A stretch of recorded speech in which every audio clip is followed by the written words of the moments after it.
Hi media lovers, Danganronpa fans, and otherwise. Please don't skip this section, it's not just thanks. Though I do want to thank everyone who watched the prologue through chapter 2 videos. I wasn't really sure anyone was going to find them, but now thousands of you have shown up and I'm so grateful. A lot of you have been bringing up suggestions for later chapters, which is exactly what I wanted to encourage, but I think I should set expectations now. For anyone who doesn't know, or doesn't remember because it's been a while the editing of all these videos is split up, the filming is not. I filmed all my footage months ago and initially was going to make one giant 5-hour video, before realizing how impractical that was and deciding to break it up by chapter. And for various reasons, I've decided to not go back and re-record anything, only adding editor's notes like the one regarding Genociders' character design in the last video. But I didn't want to ignore a lot of your genuinely well thought out ideas, so I thought that maybe the start of these videos could be used to give them attention, or show off any comments that made me laugh. Some of you had a lot to say about Mondo's execution, and I'm happy for it. I want to give a shout out to both Jessica Newton 8051 and Bunny 89 because the two of them opened my eyes to something Kodaka might have intended and I just missed. It was pointed out that the circus theming might be because Mondo, like a clown or performer, is playing on an act. Bunny89 came up with an awesome execution where Monokuma acts as ringmaster, showing off a caged, chained up Mondo like he's a circus freak. Then the chains move and force him to dance, quote, emasculating him in all the ways he feared. Then, like my rewrites, he's given a false hope of escaping, though this time it's by means of breaking out of the chains. I imagine them snapping on Monokuma's command like an escaped caged animal. There's a gap in the bars and a motorbike just outside. He revs it up and tries to escape, but realizes it's moving on its own outside of his control. Handcuffs clamp down to stop him from escaping, and it runs straight into a second cage, the ball cage, and gives us the same execution we already know. I think this execution would be really cool, especially if we added a sprinkle of Jessica Newton's comment here, where instead of turning into butter, since the original inspiration for this execution has been taken out and shot out back, the speed of the bike eventually becomes too much for Mondo and he's thrown off of it. There's a cut to the bike slowing down, now covered in blood with bloody tire tracks all over the inside, implying Mondo was likely repeatedly run over. There were other cool suggestions that could be used, like Grief Golem 685's idea to add to the visuals by Mondo riding, in my head I think flying, off a ramp on the bike to make for a high energy dynamic shot. These were just the two users who wrote whole executions. I'm also really happy to see that Systems and the trans and non-binary fans in my comments section seem overall pleased with my rewrites of Toko and Chihiro respectively. I put a lot of research into both of them, but you never really know how well you did until the community itself speaks out, and I'm glad I did all you justice. And finally, I'd like to highlight this comment from my first video by I'm Very Angry It's Not Butter in reference to Byakuya blaming Makoto for Saiko's death. What good does it do me, Byakuya, to console you, not Byakuya? I don't know why, but that comment made me lose it the first time I read it. Anyway, I hope you all enjoy my Chapter 3 rewrites. I know a lot of you were waiting on this, and let's be honest, we all know why. We open on a crying Aoi, desperately trying to keep herself from focusing on her situation. She knows if she thinks too hard about how much she wants to escape, one of the motives might start working on her. Deciding to break the nighttime rule that 5 people have already broken so far in this game, Aoi makes herself number 6 in pursuit of donuts to distract herself, only to hear a strange mechanical noise coming from the bathhouse. She enters to find a glowing visage of a familiar face, and the chapter officially begins. That morning, Aoi doesn't join the others for breakfast, which Sakura says Aoi blamed on a stomachache. Hiro tries to get Taka to uplift everyone's spirits, but Celeste brings back up her suggestion to just give up on leaving the school, adding on to it by arguing that between bigotry, violence, and competition, there's nothing worth going back out there for. See, Celeste, you almost had me, but then Hifumi brought up anime. Jill then shows up in an admittedly way of declaring she's not gone just because Chapter 2's over, declaring her love of this environment where she can just be openly homicidal before having breakfast with everyone. Imagine just casually eating your Honey Nut Cheerios next to a known serial killer. Also, since there are bigger things to worry about in this chapter later, I'm just going to say now that my change here would be Hanako bursting in, demanding that everyone fill her in on what the hell is going on, because remember, she just kind of appeared in the middle of a class trial, and when they're wondering what she means, why does she need explaining, she would just be like, oh yeah, Toko and I don't share memories. Anyway, what the hell is going on? And then a time skip would reveal that everyone explained to her what was going on, while simultaneously dodging personal questions. After breakfast, everyone splits up to find new open areas of the school. First is a room on the first floor, the nurse's office. Right now, there's nothing here of substance, but if parents from recent chapters can tell us anything, this room is gonna be important somehow. Making our way onto the third floor, turns out there's a rec room. Damn, these kids are spoiled. Celeste, of course, loves it, focusing on the large magazine rack. Monokuma pops in to warn that there are no dirty mags, and when Celeste asks if he'll be updating the rack on a regular basis, Monokuma says he can't right now since magazines are kinda... and then he disappears. Good talk. We also find a very elaborate physics lab and a connected equipment room. The main focuses of the lab are the elaborate air purifier in the center of it, and a scuffed up camera with an anime girl on it. Next we find the art room, which again isn't too important right now. Its repository, however. Makoto finds a strange photo lying on the ground with three familiar faces no longer with us. Mondo, Leon, and Chihiro having fun in a classroom, the windows behind them uncovered. Considering all of the students supposedly met each other for the first time at the beginning of this killing game, this gives us more questions going down the line. Monokuma shows up to confiscate the photo before we can ponder it further. Heading back into the dining hall, we see Aoi, up and about and noticeably not sick. Everyone crowds her out of concern, minus Jill, who questions if the girls are real before running off to find Byakuya, before everyone gives their findings. Makoto mentions the camera from the lab, and Hifumi recognizes it. It has his favorite character on it. In fact, it's his camera, though it wasn't this rough when he last saw it. Not to mention, considering we just got access to the third floor, how did it get up there? Hifumi, a classic collector, doesn't want the camera anymore in such bad condition, so Celeste takes it. Not much to offer though, considering it doesn't even have a timer on it. Makoto brings up the photo he found, but everyone agrees to dismiss it as Photoshop from the damn bear, a way to screw with everyone even more. Finally, Celeste says that something is bothering her. Aoi. She's clearly hiding something and claimed illness to avoid everyone. This is when she finally mentions the glowing face, convinced that she saw a ghost. She avoided mentioning it out of guilt for breaking the nighttime rule and not wanting to sound crazy. Everyone decides to check it out just in case, and they find a laptop. The same broken laptop from the library, but why is it here? Kyoko points out that someone was clearly trying to hide it from Monokuma. A fun fact that some people probably noticed when playing this game, the bathhouse doesn't have any cameras in it. Checking the laptop, we find a program called Alter Ego, and when we run it, Chihiro's face appears. This is Alter Ego, an AI Chihiro created before his death. And this isn't an AI program that's hell-bent on stealing artists' jobs. No, this is a pure sci-fi artificial intelligence made out of code based on Chihiro's personality.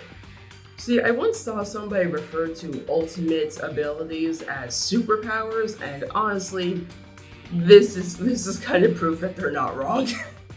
Before his death, Chihiro tasked Alter Ego with analyzing the laptop's files, many of which were encrypted. He's not done yet, and concerns are raised about if the mastermind finds the laptop. The only plan Alter Ego is able to come up with is to scream really loud if somebody suspicious comes in view of the laptop's webcam. Though this isn't exactly the greatest plan at night, considering all of the dorm rooms are soundproof. Makoto suggests just taking shifts guarding the bathhouse, but that's bound to get noticed eventually. Kyoko suggests something insane. She and she alone will keep her door open at night so that if Alter Ego screams, one of them is able to hear it. She then makes it very clear that if someone tries to take advantage of that, quote, the predator may suddenly find itself the prey. They're then forced to deliver the bad news to Alter Ego. Chihiro is dead. Celeste insists that we shouldn't feel bad, it's just an AI, but considering how it's acting, I'm not so sure. Also, I might as well just mention this now, Hifumi's horny for the AI. I mean, I'm not surprised, but yeah, Hifumi views Alter Ego as the ideal waifu and is really weird about it. There's no organic way to bring this up, so here you go. Celeste celebrates doing something useful as we leave the bathhouse, and of course Monokuma comes in to ruin everyone's fun. Celeste comes up with a lie on the fly, claiming that the guys and girls played rock, paper, scissors to use the bathhouse first and Aoi won it for the girls, at which point they use the opportunity to actually use it and go back inside. Monokuma then suggests taking the opportunity to sneak a peek, which Makoto refuses because he's a good boy and would never do something so gross. After the girls leave the bath, Monokuma announces it's time for a motive, son of a... Arriving at the gym, we find Byakuya and, oh hi Toko. Apparently when she sneezes, it triggers a switch. Okay, let's just deal with it now. Sneezing to switch, obviously not realistic, but that's not the problem here. There are a few serious moments later on where the Fukawa switch is fronting, and honestly, the sneezing is a tone killer. There's exactly one moment in this entire franchise where the sneezing doesn't take away from how serious a moment is, and it's not in this game, so it's not my problem. Yet. In this rewrite, I say less is more. It's a visual novel. You're looking at frozen sprites. Don't show it. Or more specifically, don't make a big deal out of it. If, for example, Hanako's fronting, but we need Toko for the scene, the camera can just not focus on her. There's ellipses in the dialogue box or something, and then you put the camera back on the body and, oh look, Toko's here now. It's not glamorous, but neither is sneezing, and this is a visual novel. This is like the one game genre where we can get away with this. Anyway, Monokuma shows up, and the motive's a lot more straightforward this time. Money. $10 million to be specific. There's a weak argument from Makoto and Aoi that that's not enough to trigger a murder, but as Byakuya said earlier, we don't know everyone's backgrounds. Someone in this room might actually desperately need that money. With a new threat lingering, everyone calls it a night. Makoto tries to stay optimistic, saying that with Alter Ego, we have a new hope to cling to. The next morning at breakfast, Kyoko makes a new rule. No using Alter Ego without permission. This sounds like a common sense rule, but then she starts giving Hifumi side-eye and everything suddenly makes sense. Sadly, after some FTEs, our dear Makoto is the first to break this new rule. Taka shows up at his door, having heard that he can speak to Chihiro. Realizing he's too out of it to grasp the situation, Makoto agrees to take him, dodging Kyoko's questions about where they're going while passing her. Taka asks Chihiro if he hates Mondo for killing him, and him by extension for not being able to stop his bro. Alter Ego says what he thinks Chihiro would say, saying Taka needs to live for both of them now, to escape on their behalf. He then alters his voice into parents to Mondo's, giving words of encouragement in Mondo's speech patterns as well. And it works! Taka seems to be feeling much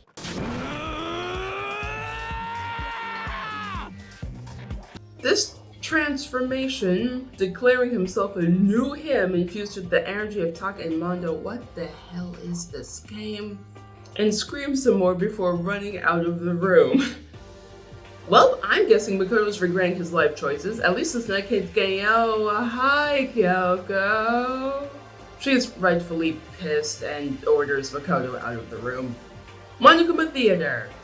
Monokuma complains about video games, saying he once had a friend to invite other people to play some new game.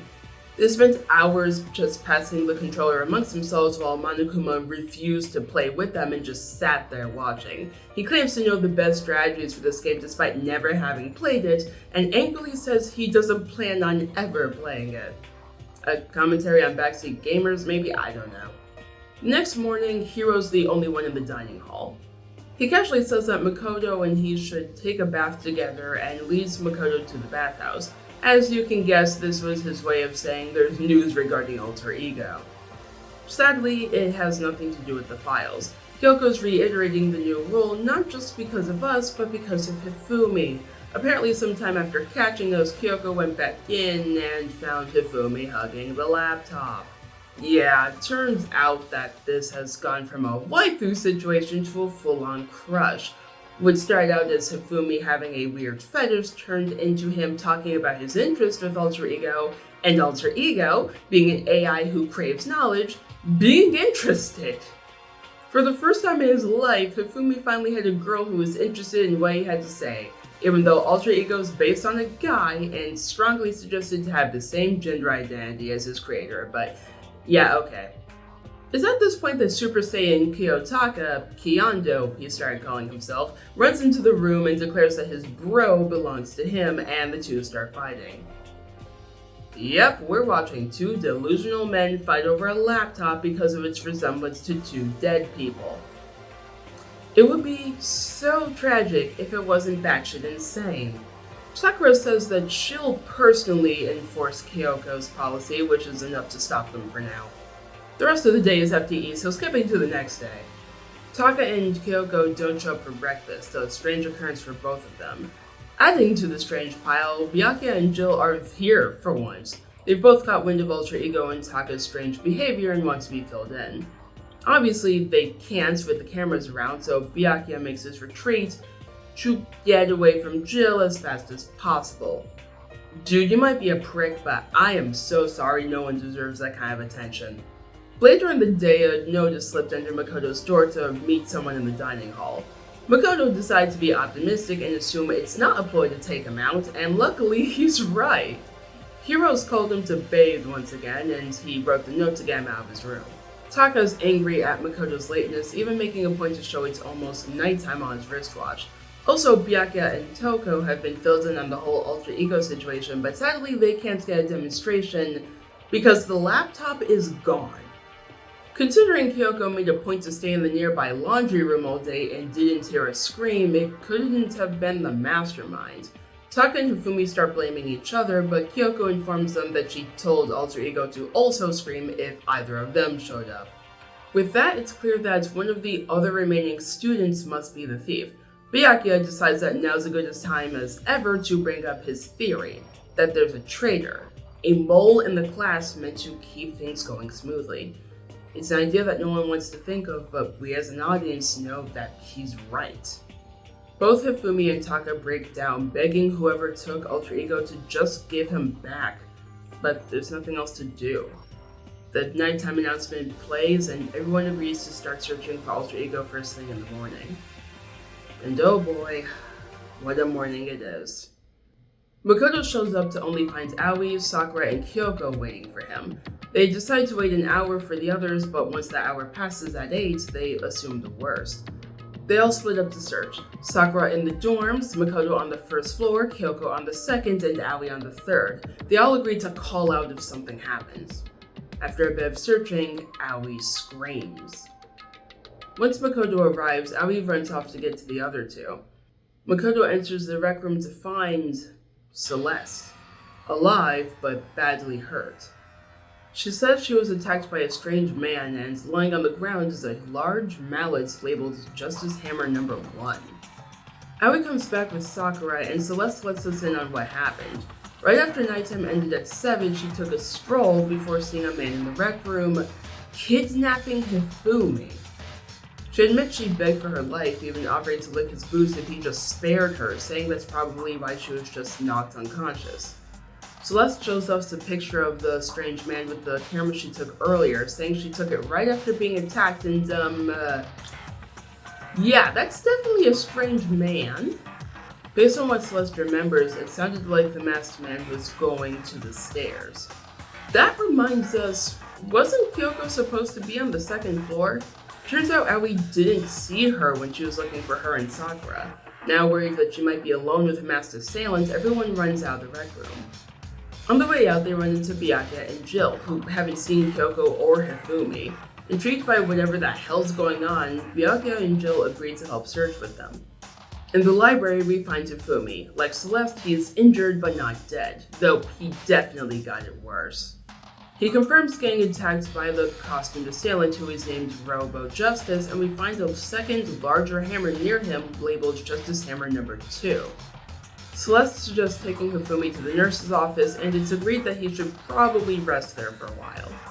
Before heading out to look for Robo Justice, Hifumi tells us what happened. He woke up earlier to look for Alter Ego, and once he got to the 3rd floor, he was attacked. 30 to 40 minutes ago, he was dragged into the library and hit with the hammer. In other words, around 7:30, the time that Makoto, Sakura, Aoi, and Kyoko were still in the dining hall. Byakuya was doing his laundry, and Jill admits to stalking him, proving it by saying what color underwear he has soaked there in the clear as well. That leaves Hiro and Taka, who we haven't seen yet, as the only ones without alibis. Byakuya brings up Kyoko's absence and says it raises his suspicions. Not for her being the murderer, but the mole. Makoto, sunshine boy that he is, isn't too happy with that accusation, but Sakura says they don't have time for that right now. And sure enough, the moment they leave the nurse's office, Celeste calls out seeing someone at the top of the stairs. Robo Justice is nowhere in sight by the time everyone's up there, so everyone agrees to yell if they spot anything and split up. After a bit of searching, Celeste cries out from the 3rd floor. Apparently she's headed up there after spotting him. He headed further down the hall. Oh, hi Toko, we're chasing a costume assailant, don't worry about it. And at the same time, Hifumi lets out a scream. Obviously we need to check on him down on the 1st floor in the nurse's office, but what about Robo Justice? Celeste tells Makoto and Aoi to follow her to the nurse's office while Sakura, Byakuya, and Toko continue their search. Everyone agrees and we make our way to the nurse's office. But this time, we aren't so lucky.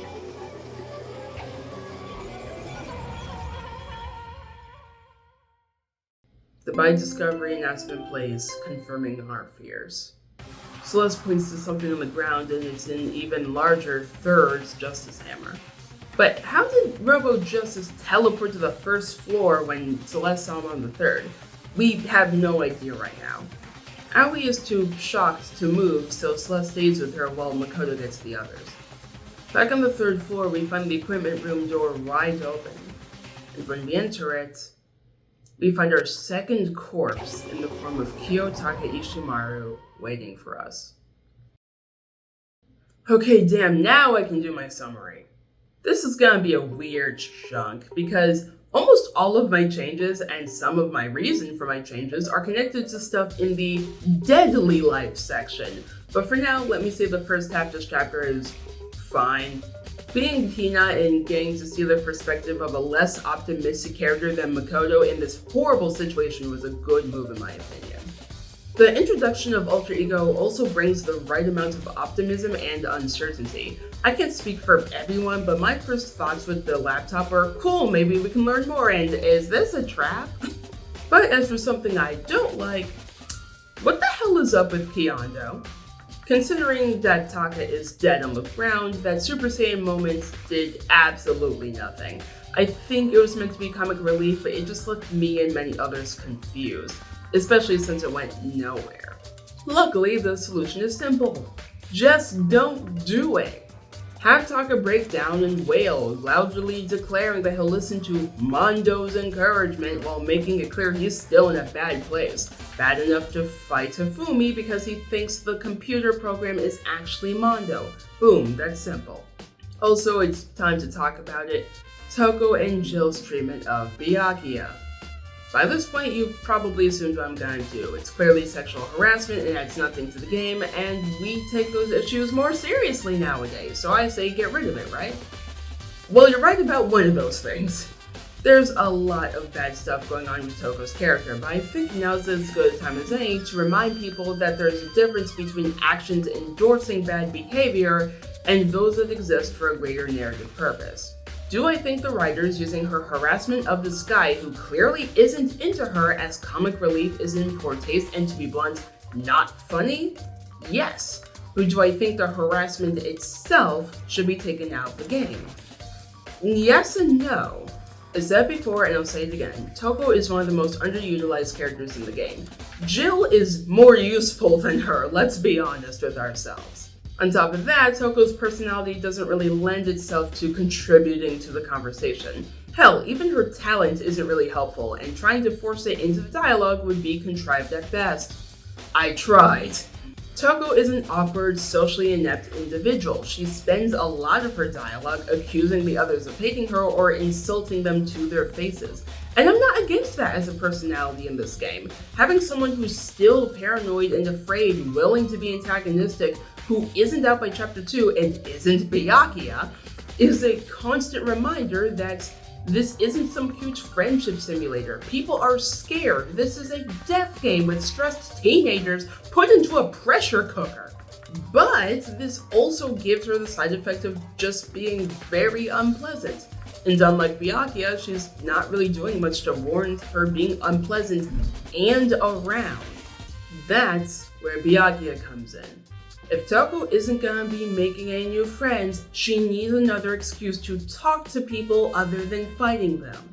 And attaching herself to someone like Byakuya gives us little character insights on both of them. We get to see what makes Byakuya tick when someone isn't thrown off by his "I'm better than you" shtick. And you're kind of waiting for him to explode. On Toko and Jill's end, we get to see what they're like around someone they actually like, as well as get insight into their personalities by just asking the question, what the hell do they see in this guy? And I do think that that is the reason that this crush was put into the game. It gives them something else to do. I think Jill's more edgy nonsense can be brushed off. She doesn't just say it to Byakuya, she says it to everyone. But Toko's comments especially that first one she said to Byakuya, just make my skin crawl.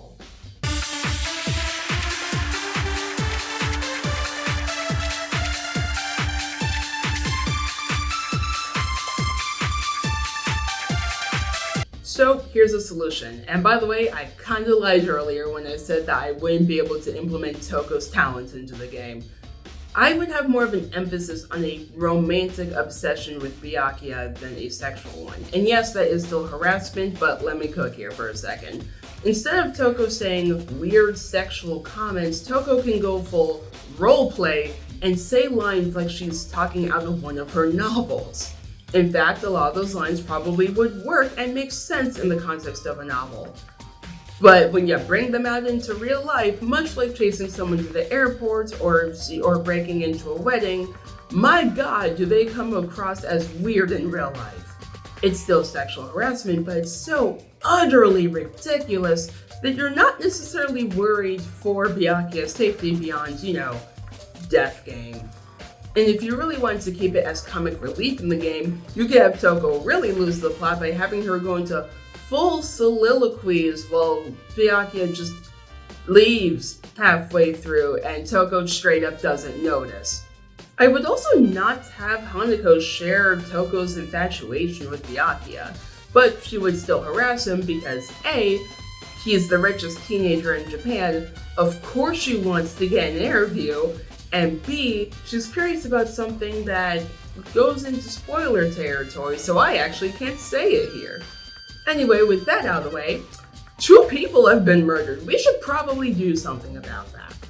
Probably unsurprisingly, we found Justice Hammer number 4. Well, unsurprising to Makoto, Byakuya and Sakura have to be informed that Hifumi's corpse was found in the nurse's office. Also, Toko saw the blood and passed out. She's fine. Kinda. On the way out of the lab, we run into Celeste, who's come up here to say that Hifumi's body has disappeared. What? Sure enough, it's gone. According to Aoi, she was feeling sick and Celeste helped her to the bathroom. It was less than 2 minutes, but in that time someone managed to drag the canonically 342-pound corpse out of the room. Celeste's calm demeanor seems to have thoroughly cracked, saying they're going to die just like those guys did. Makoto reveals that they found Taka's body and Aoi's distraught, rambling on just like Celeste about how they're all gonna die. It's at this moment that everyone remembers the unconscious Toko that they left in the equipment room, temporarily forgetting about the no more than 2 rule. They go to make sure that she's still alive. Fortunately, she's still there. Unfortunately, Taka is not. With Kyoko and Hiro still missing, a costumed weirdo running around, and 2 bodies gone, everyone splits up to search the 3rd floor. After a bit of wandering, Byakuya and Celeste get Makoto. Celeste found the bodies in the art room's repository. A second body discovery announcement plays, and we're finally given the Monokuma file. Breaking down from the reality that another one of them chose to kill, Aoi cradles Hifumi's body. And miraculously, he still has a bit of life in him, though he doesn't seem to be that coherent. I remember now. Hope's Peak. Before I met you all. Aoi remembers to ask the important question. Who tried to kill you? Who killed me? That's right. I remember. Their name. Yasu. Hiro. Huh. Byakuya's pissed that the mystery is ruined and is honest to God sulking. Still, we need to find our missing classmates and we still need to do the class trial, so we might as well gather information. The Monokuma file states that the causes of death were blows to the head and how it was done with similar weapons, and that's it. No time and no location for either of them. Sakura wonders if there was an accomplice due to how contrived this all is, and Monokuma reminds us that the only one who does the deed gets to graduate. We need to find, quote, the one true Blackened who devised the murder plan and put it into action. Oh, hi Jill. A tarp's beneath Taka's body. Someone moved Hifumi's body, again, over 300 pounds, from the 1st floor to the 3rd so quickly. Hifumi's glasses are clean despite how the first time we saw him they were covered in blood. There's a handleless dolly initially seen in the equipment room, and there's blood on the wheels. There are mallets in the art room, and one of them is slightly damp. The repository was locked when everyone was searching for the bodies, something you could actually catch yourself if you checked it out during your search. The repository door only has a lock on the inside. Makoto wonders why the killer kills 2 people when it risks leaving behind more clues. Byakuya admits to appreciating Makoto for this because he can have fun with this case. Oh my god. The bloodstain in the equipment room has tire marks in it. There are blood packs in the nurse's office's fridge. A bloodied glasses cleaning cloth with a familiar character is found in the office trash can. Around this time, Byakuya finds you and as thanks for making this case more interesting, hints that you should go to Hiro's room. He also gives you his copy of the meet in dining hall notes from earlier in the chapter. Anyway, in Hiro's room we find Robo Justice blueprints, complete with notes written on them and spare parts. On the way out, Aoi comes to us with an announcement. They found Hiro and Kyoko, and more specifically, Kyoko found Hiro. She found him unconscious in the pool's locker, in the Robo Justice suit even. Kyoko refuses to say where she was, just saying she had to check on something. We have to help Hiro out of the costume. There's a sturdy latch on the back preventing him from removing it himself. Hiro is freaking out at the costume and the declaration that 2 people are dead because of course he didn't kill them, it wasn't gonna be that easy. Aoi doesn't know that she's in a mystery game though, so she still says it's Hiro, putting the costume on herself, proving that, and let's add this to the list everyone, the costume was built to Hiro's proportions, you can't see your feet, and you can't bend at the waist. Hiro insists that there must be another costume somewhere that fits the killer and says that Alter Ego, or the ghost of Chihiro, kills Taka and Hifumi. Ignoring that for something important, he also remembers a note slid under his door claiming there was a hole leading to the outside, and he should meet up in the rec room at 1 a.m. He got there and remembers abruptly going to sleep. Kyoko brings up that there are some chemicals in the nurse's office that could knock someone out, so it's not completely baseless. Hiro doesn't have the note though, so he runs off to find it and the supposed second costume. Kyoko approaches us and asks for help, saying she was late to the party. Makoto tries to get her to promise an explanation for her disappearance in exchange. She says no and he helps her anyway. In the repository, Kyoko finds evidence we didn't. Taka's wristwatch is broken and frozen at just past 6 a.m. And remember, he pointed to it last night. It was working then. Taka is clenching a small piece of paper. There's a note stuffed down Hifumi's pants that sounds like Hiro's claims note, but instead of being in the rec room at 1, it was in the equipment room at 6. Also, a piece is torn off. And with that, Monokuma says time's up. It's time to solve the murder for Kiyotaka and Hifumi. Time to put all these confusing pieces together and solve this twisted mystery. It's Celeste.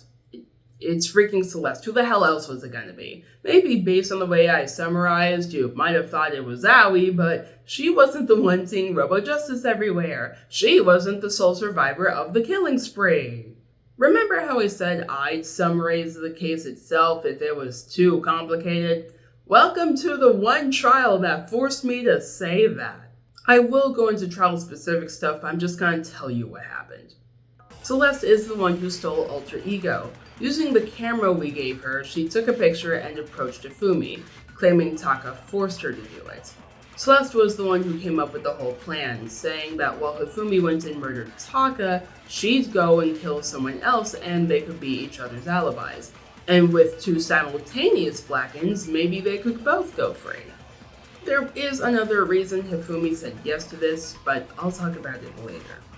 Sometime between then and 1 a.m., Hifumi makes the robo-justice suit and hammers.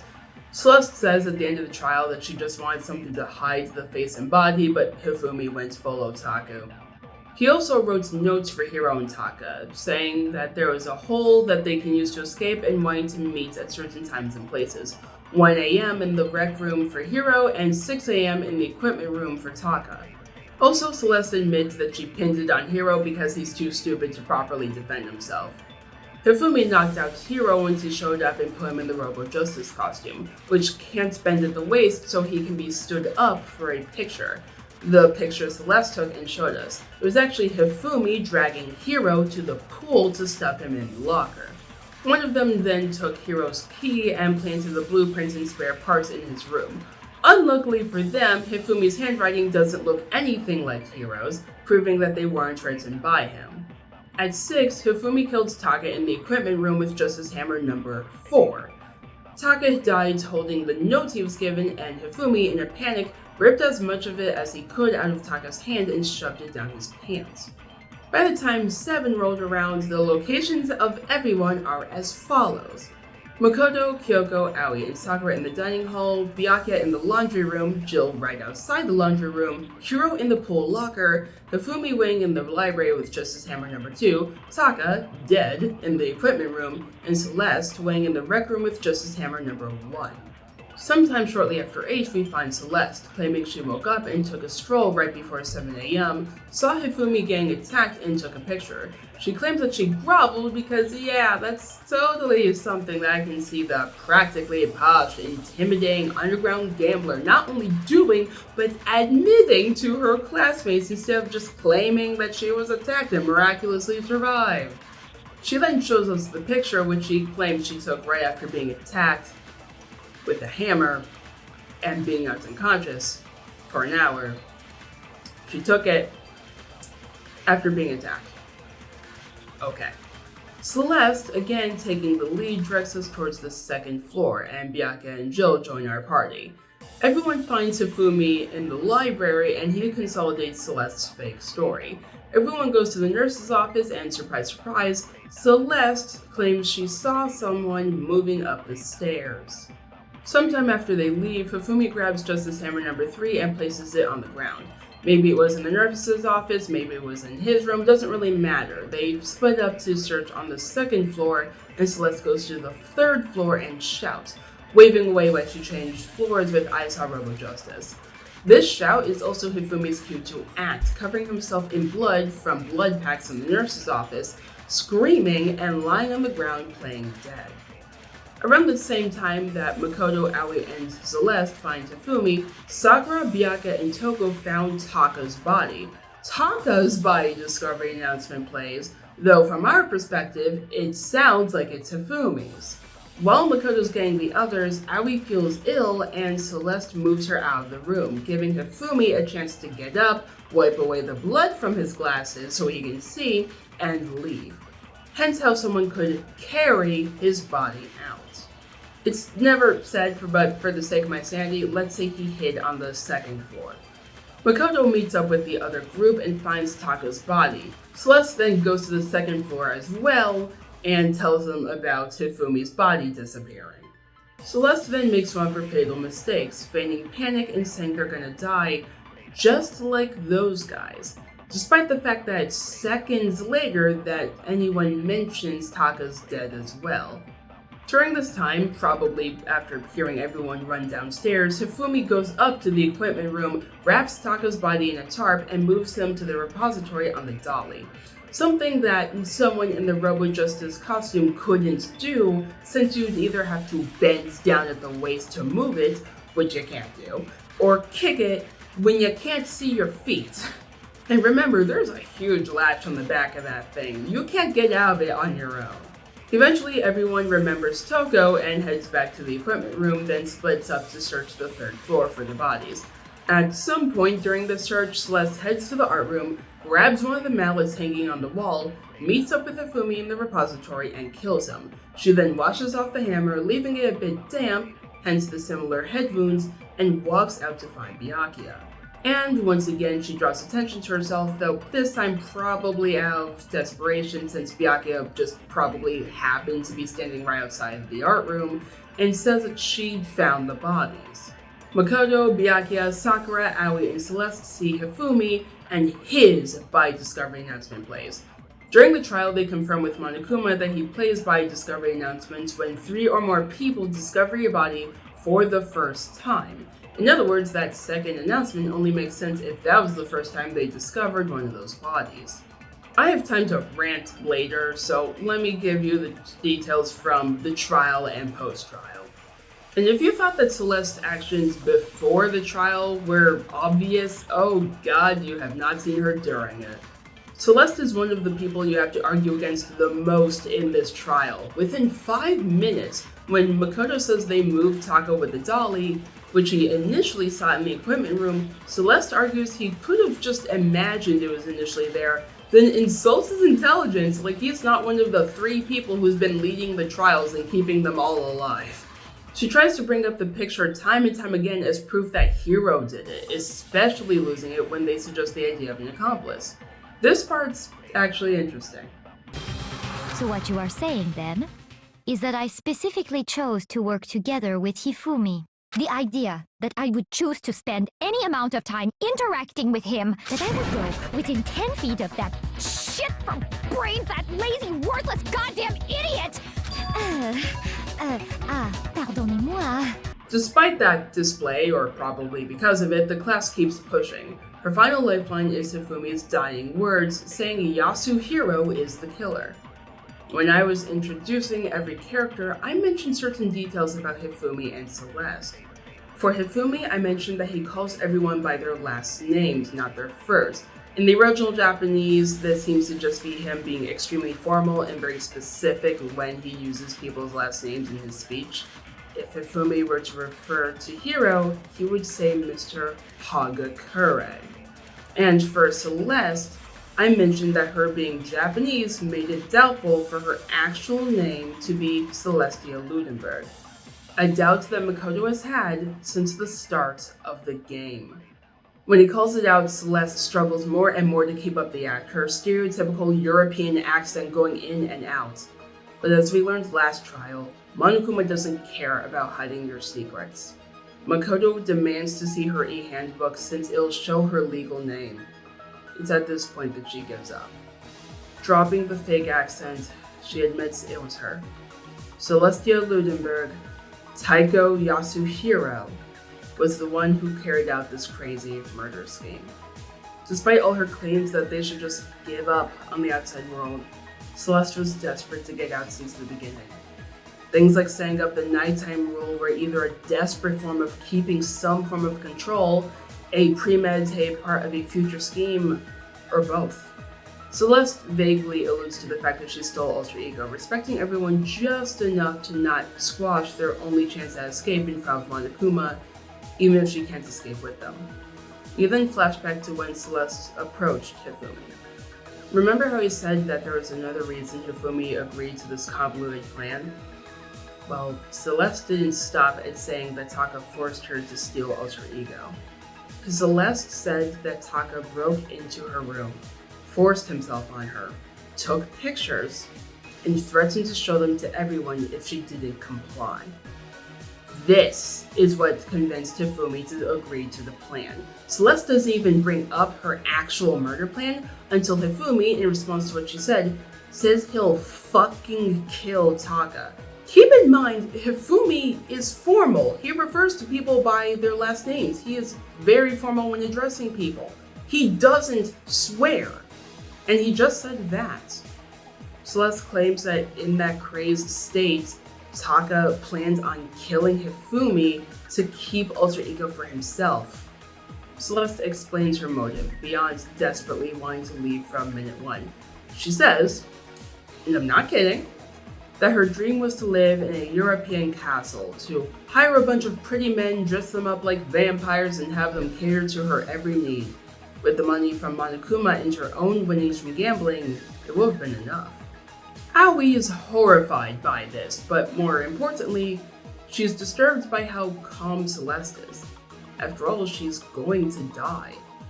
Celeste says after years of being the queen of liars, she's able to even lie to herself. She's not afraid of death because she says she isn't afraid of death. But one awkward laugh makes Makoto not so sure. Celeste sneaks Kyoko a bathhouse key, asking if it will really give everyone hope, and says goodbye. Celeste, hands together as if in prayer, stands before a congregation of Monokumas tied to a stake.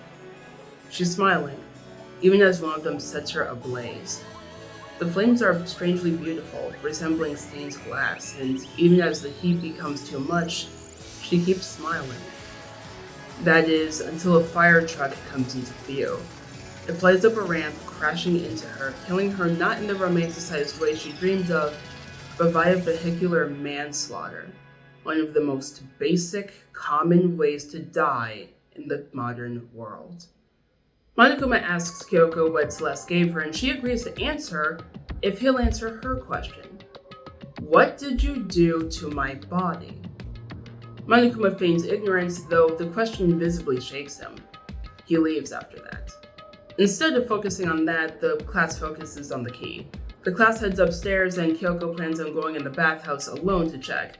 Byakuya is against it, still suspecting her of being the mole, so Makoto volunteers to go with her.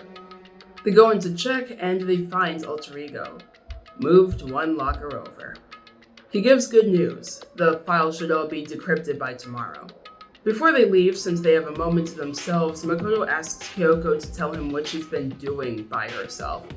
Kyoko refuses again, saying that even if it'll lead to more doubts in Makoto's mind, convincing him that she is the mole, she can't tell him. Makoto's confused by that. He wasn't thinking about that. He asked because he was worried. He thought she might be dead for a good chunk of the day. This surprises Kyoko, and she says that maybe she can trust him. Just a little. Kyoko tells him that in the men's bathroom, there's a secret room filled with documents. Makoto can't make out most of it, but he finds a student registry, and when he opens it, a single piece of paper falls out. You must not leave, it says. It triggers something in Makoto, something in the back of his mind. He's heard those words before, but before he can focus on it, he's attacked. And by the time he comes to, all of the files are gone. His head throbbing, Makoto leaves and hears a sound coming from the gym. He cracks open the door and sees Sakura fighting Monokuma. Monokuma, angry, says, "This isn't part of the deal." Sakura replies that she'll resist him. Monokuma then reminds her of something he's holding hostage. With the realization that Byakuya was right, the remaining students drop from 10 to 7, and Chapter 3 comes to an end. A lot of this is gonna be negative, so let me explain the positives now because there are things to like about this chapter. First, the difficulty spike. As convoluted as Celeste's plan is, it is the kind of convoluted you'd hope she'd be able to come up with. Not to mention, it provides a proper challenge as the third chapter. And in a controversial twist, giving Hifumi a motive to help Celeste other than he's a simp for her makes his role in this a lot more interesting. And the end of the trial was amazing. Celeste is an interesting character, a liar who's so obsessed with keeping the facade of extravagance that she only answers to her legal name when she's forced to admit defeat.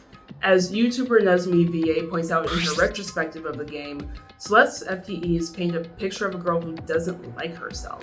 She lies about her parents' occupations and the town she grew up in, and possibly her underground gambling, claiming to have been in tournaments that reference popular manga. Yet little truths still emerge. If she is lying about her tournaments, then she enjoys reading manga to the extent where she's able to just bring them up in casual conversation. Her favorite food isn't some crazy expensive French cuisine, it's gyoza, which is far more common and is street food in Japan. Celeste, or Taiko, is a normal girl from a normal industrial city who likes simple things, but hates that fact with a burning passion. She'd rather be an extravagant villain than normal. And in my opinion, her so-called motive is the pinnacle of this.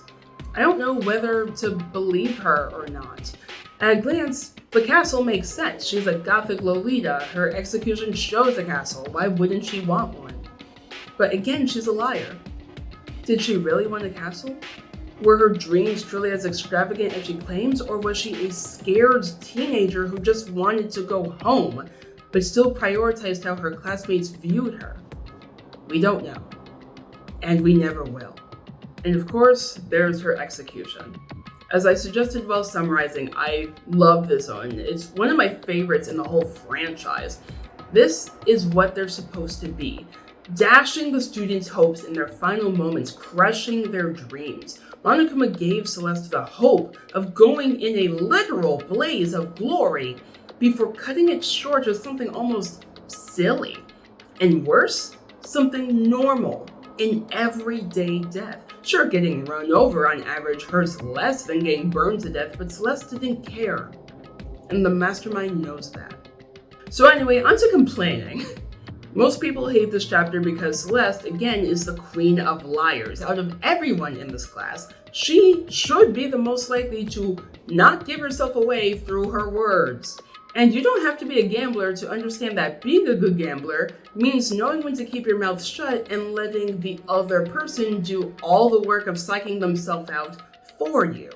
Maybe you use a quirk of the eyebrow here, a casual word there to push the situation in a specific direction, but you don't take full control unless you know for a fact that it will make you win. And in a situation like this, you don't have that guarantee. I was being gentle in my summary of what went down. There are so many more incidents of Celeste taking control and acting so out of character, drawing attention to herself. She goes on and on about how tragic it is that poor Hifumi dies, as if she didn't verbally abuse him a chapter ago.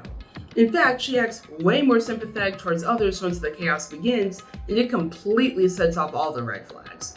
There's also multiple instances, both before and during the investigation, where Makoto wonders aloud about a contradiction, and Celeste is the one to say, don't worry about it. I mentioned before how Makoto wondered how Robo Justice managed to teleport to the first floor while also being on the third floor. He said that aloud, and Celeste is the one who shut him down, saying that he shouldn't think about it right now.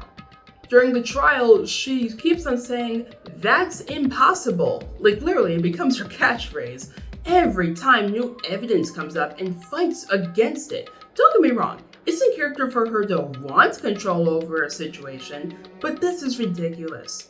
So herein lies the crux of the issue. Allowing Celeste to have her fun, convoluted plan where she can have some control without drawing too much attention to herself, but also having enough wiggle room for errors so she can still be found out. Let's start from the beginning. The first thing that sets a decent amount of people off is when Celeste asks for the camera. It doesn't fit her aesthetic and she doesn't give a reason for why she wants it, so it's just kind of weird that it's here. But on its own, that's all it does. It's just a bit weird. But the fact that the camera comes back immediately after she's attacked can set off alarm bells and makes everything after that seem so much more noticeable. So just don't give her the camera. The original owner, Hifumi, is in on it. Just let him keep it. While it was funny to see that he's one of those collectors, he doesn't need a reason to want his own camera. Skipping to when they start their plan, I'm gonna start with framing Hiro. While I have to agree with Celeste here that he's the best candidate for framing because he's Hiro, it's so obviously an attempt to frame him that it's laughable. This version will still frame him, and genre savviness will make it obvious that it isn't him, but let's clean this up a little. Instead of his note saying to meet up at 1, move it to 4, and move it from the rec room to the library. This time change gives Hifumi enough time to work on the Robo Justice suit uninterrupted, and the location change that makes it so Hifumi's story doesn't have to include being moved to a different floor, adding an extra wrinkle that doesn't really have to exist. When they ambush him in the library, they have easy access to his bracelet, a red herring to throw people, owie, off. They just leave it on the floor in the library with no care. Just like before, they stage a picture, but this time it's just of Hiro standing in the library in the Robo Justice suit. Ideally, I've drawn a rough sketch of what this photo looks like, so it's gonna be here somewhere. I don't know. Put a pin in that, by the way. They then plant the blueprint and spare parts, and possibly the whole suit, and they just shove Hiro in the locker by himself. I'm 50-50 on that. Hifumi then goes on to kill Taka at 6 with hammer number 4. Here's where things get interesting. At 7 a.m., Makoto, Aoi, Sakura, and Celeste meet up for breakfast. That's right, Kyoko's already off doing whatever it is she's doing, and Celeste isn't in the rec room. They wait until 8 and then split up to look for the others, with Celeste taking the second floor. After a bit of wandering, Makoto hears Celeste scream, and then after grabbing Sakura himself, finds her on the 3rd floor in the rec room. She says she heard a thud from upstairs and then went to go check it out, and she found Aoi knocked out cold on the floor with hammer number 2 next to her. Yep, hammer number 2. Someone, probably not Makoto, slaps Aoi awake, and while still woozy, Aoi's able to say that she just remembers falling asleep after entering the room. Sakura points out the hammer number and they worry about where number 1 is. Celeste says that thanks to the thud, she never finished checking the 2nd floor. The group runs into Byakuya and Toko, not Hanako, Toko, and they join the search. It's later learned that Toko was trying to talk to Byakuya while he did his laundry, with her claiming they had a whispered romantic chat, only for Byakuya to cut in and say she tried to talk to him and he just ignored her. In the library, they find Hifumi and hammer number 1. Hifumi spins a story about getting a head start on searching for alter ego just before 7, hearing something weird in the library, and upon peeking in, seeing a strange man he calls Robo Justice. He took a picture but got spotted, dragged into the library, and knocked out with the hammer. With hammer number 1 being smaller, Aoi considers herself lucky that the hammer that was used on her didn't straight up kill her. Upon learning that Kyoko never showed up to breakfast and is still missing, Byakuya still says this whole she might be the spy thing. Makoto takes it as well here as they did in the original game. Celeste claims that she saw a shadow moving on the stairs, and they all search the 2nd floor again, with everyone agreeing that they all let out a cry to let everyone else know if they spotted something. After a while, Toko or Aoi, I'm honestly not sure which one I prefer, so take your pick, let out a cry. She heard movement on the 3rd floor. At that moment, Hifumi also screams, and this time everyone just announces where they're going. Celeste doesn't need to intervene. Based on their personalities, everyone will have gone in the same direction that they do in the original game. Celeste just follows Makoto and Aoi to the nurse's office. Like before, while the class doesn't know it yet, Taka and Hifumi are found at the same time and Taka's BDA goes off. Makoto internally wonders what the hell the noise was on the 3rd floor if Hifumi has been killed down here. Aoi takes it just as well as before, and Makoto is told by Celeste to go get the others. This part of the game runs the same, with Makoto seeing Taka's body and poor Toko unconscious, and Celeste gets them to tell them that Hifumi's body is gone. The "we're all gonna die here" hint happens because I love it, and everything goes on as normal until it's time to actually find the bodies. Sakura goes and gets Makoto and Byakuya after finding the bodies. During the investigation, it's revealed that Sakura, Aoi, and Celeste all were the first ones to find them, with Makoto's arrival triggering the BDA. Hifumi wakes up, declares Yasuhiro as his killer before succumbing to his wounds, and the investigation starts.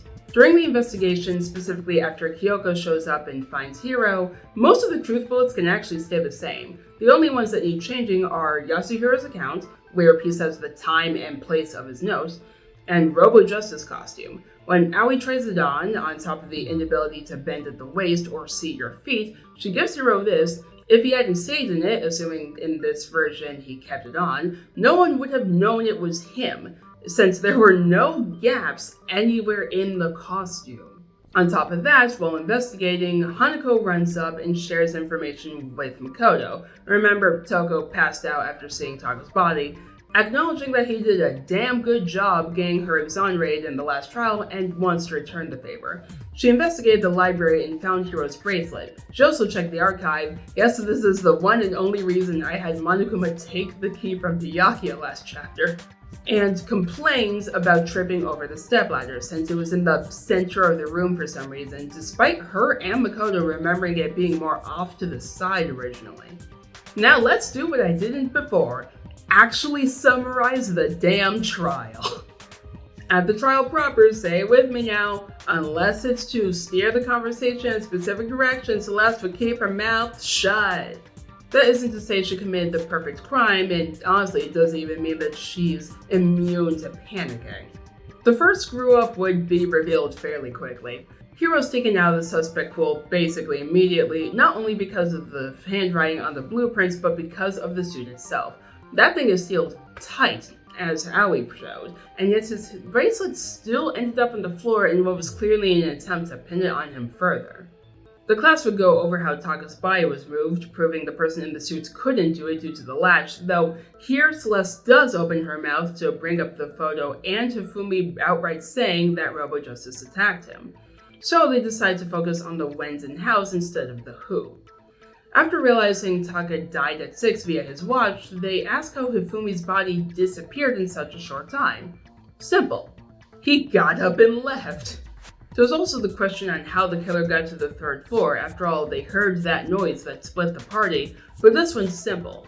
Based on the stepladder being moved, it's safe to say that they just hit their hands on the ceiling of the archive to make it sound like someone was up there, and Aoi/Toko happened to be nearby, so they heard it. This also eliminates Kyoko from the suspect pool, since while she was suspiciously missing, in order to hit the archive ceiling, it had to be one of the people already on the 2nd floor. Around the time they're starting to doubt the validity of the numbers on the hammers, Aoi would jump in and wonder what was up with her. After all, she got attacked, but she's alive. The answer here would be simple. Aoi was never knocked out with a hammer. Remember, she said she fell asleep after entering the rec room, which is the exact same language that Hiro used when he got knocked out. And we're pretty sure he was chloroformed, so... Aoi would angrily demand to know why the killer did this, but they don't have enough evidence to come up with a reason for now. Like the original game, they'd confirm with Monokuma whether he'd play a BDA or 2 back-to-back when 2 bodies are discovered simultaneously, at which point he'd simply say that it's for when people discover a body for the first time. In other words, Byakuya notes, if they discover the body again, he won't play it again. Which is strange considering the BDA played later when they found them in the repository. In this version, he also realizes something else. After confirming Hifumi was working with the Blackened, it's time to choose who we think the Blackened is. If I wrote this well enough, Celeste should be the primary suspect through process of elimination. It's not Hiro or Kyoko as proved earlier. Byakuya and Toko are each other's alibis, Sakura was in the dorms when everything else went down, we're literally playing as Makoto and also he was on the 1st floor, and Aoi's outburst about being drugged suggests that it's not her. But now it's time to back that accusation up.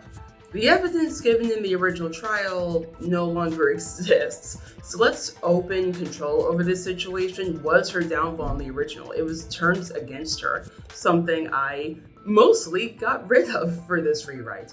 So is there any possible evidence that we could use? Yes. Celeste used the body discovery announcement against us, so how about we turn it against her?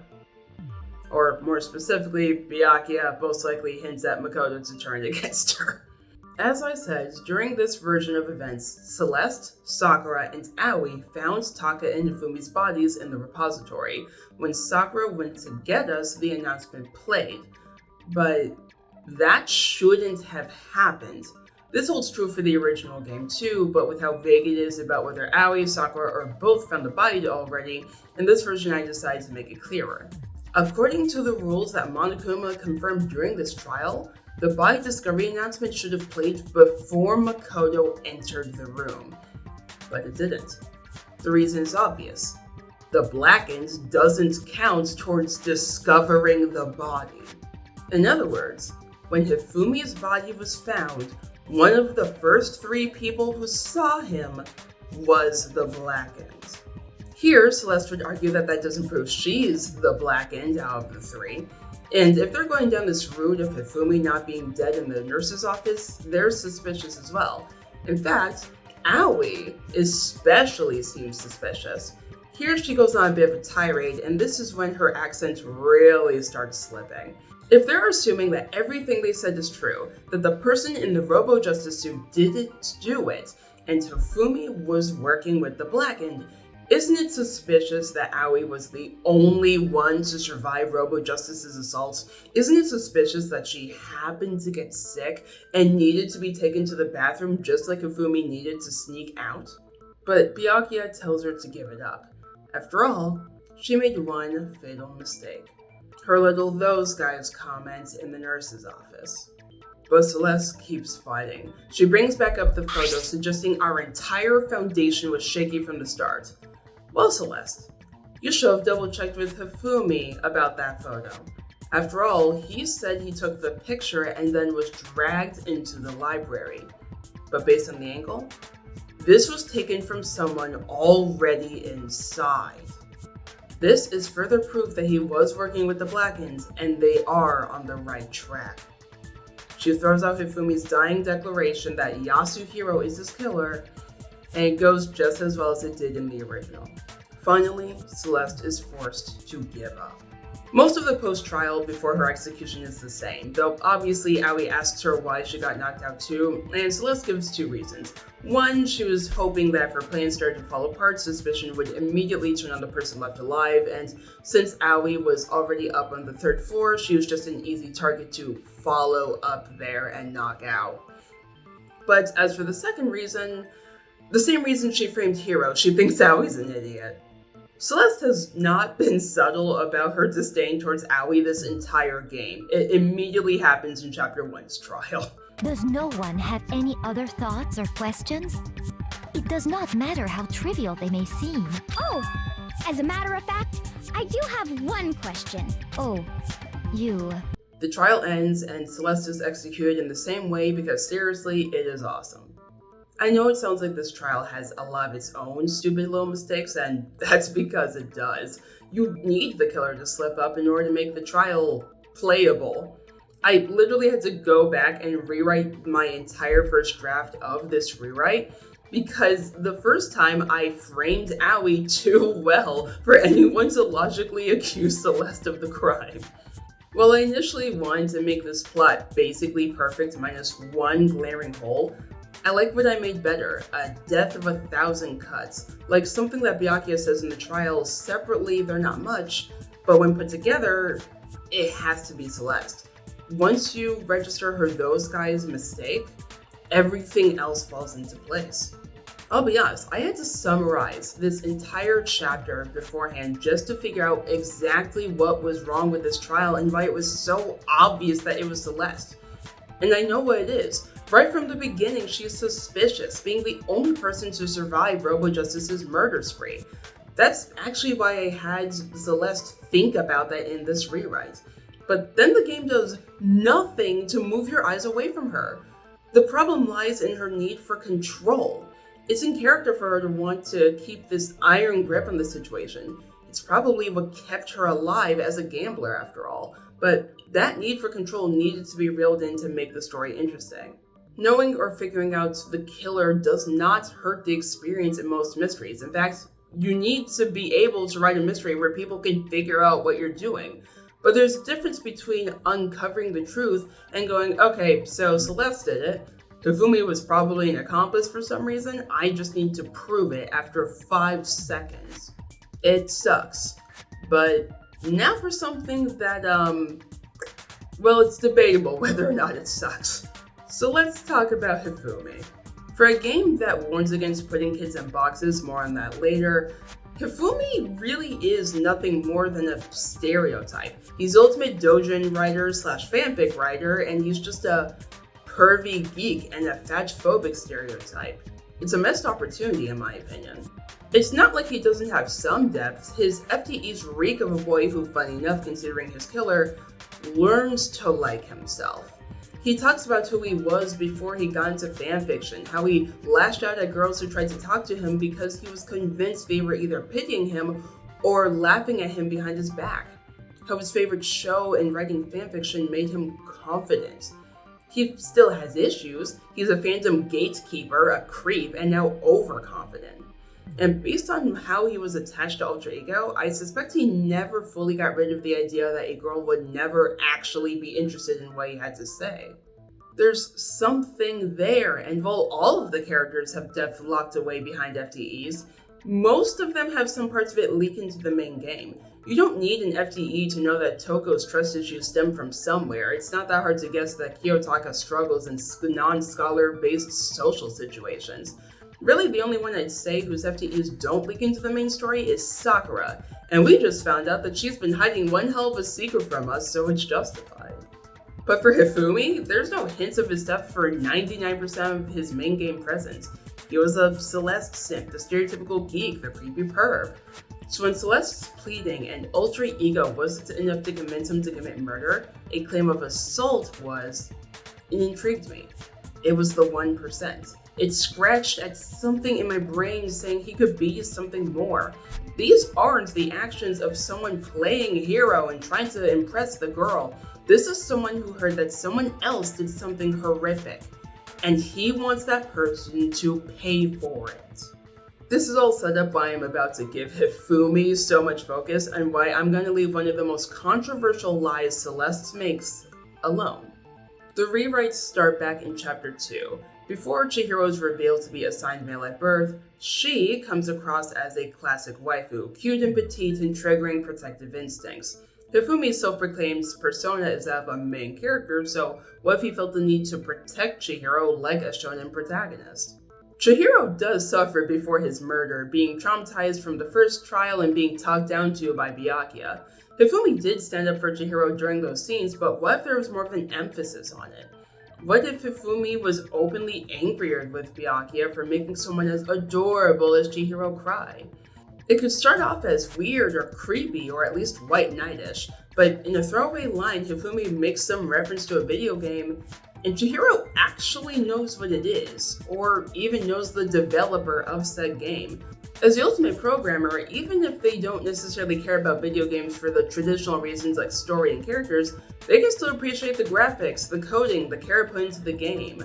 Have them form, if not an outright friendship, a mutual respect with each other over the medium and imply that they hang out. Much like how Aoi and Sakura are clearly friends and hanging out with each other and it's just kinda there. It doesn't have to be called out, but have Hifumi let go of the weird waifu nonsense with Chihiro and see Chihiro as a person.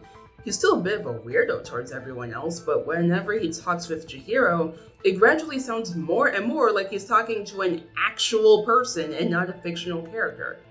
But still have Hifumi be a bit protective, after all he has an image to uphold. And don't think I'm forgetting what this would mean for Chihiro's character.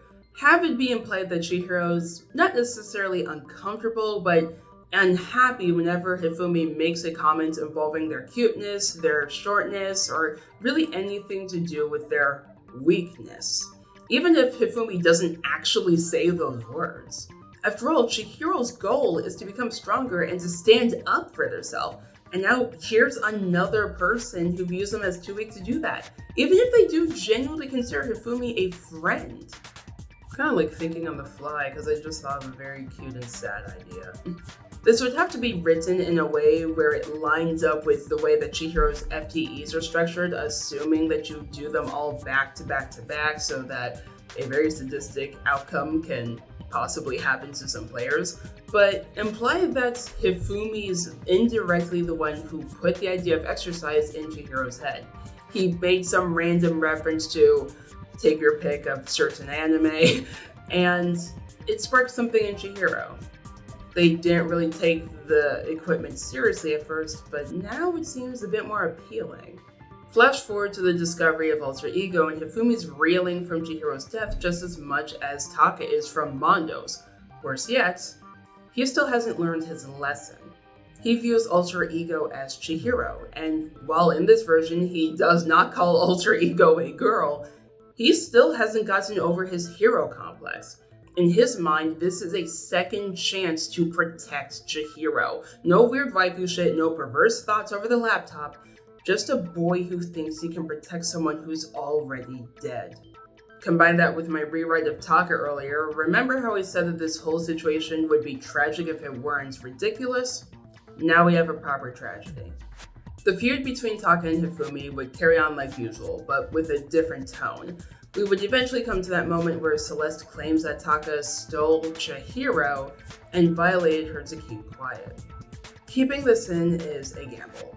As I mentioned with DID, no matter how much we fight against it, fiction will shape our view of reality, and false rape allegations show up a lot in more mature media.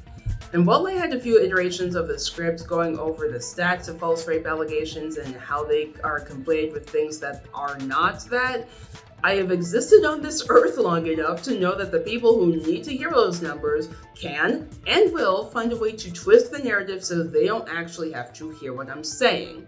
So all I'm going to say in this version of the script is that in both Japan and America, the way sexual assault and accusations of sexual assault are handled in media has existed in perpetuating an attitude that has caused many, sadly most, real-life assailants to remain on the streets. So why, oh why am I keeping this one in? One of the reasons is darkly sentimental. For one thing, this one moment was the catalyst for me realizing there is more to Hifumi than the otaku. For another, it's very in character. Celeste isn't just some girl. She's known for extravagance and lies. She just orchestrated 2 murders, and her only regret is getting caught. This isn't Aoi or Sakura or Kyoko. We're not supposed to be blindsided by Celeste being a bad person. We're just supposed to be shocked by how bad of a person she is. This isn't the game saying that women will occasionally lie about being assaulted. This is the game saying, oh yeah, Celeste, this is another one of the kinds of lies that she's willing to tell. On top of that, it's the easiest lie in this scenario to get someone on board with not just killing one person, but indirectly killing 7 other people. Hypothetically, if Celeste was telling the truth to Hifumi and they succeeded, she and he would be the only survivors. So, what does she do? Suggest that the moral compass of the group has snapped. That he's so far gone that he's willing to commit an atrocity.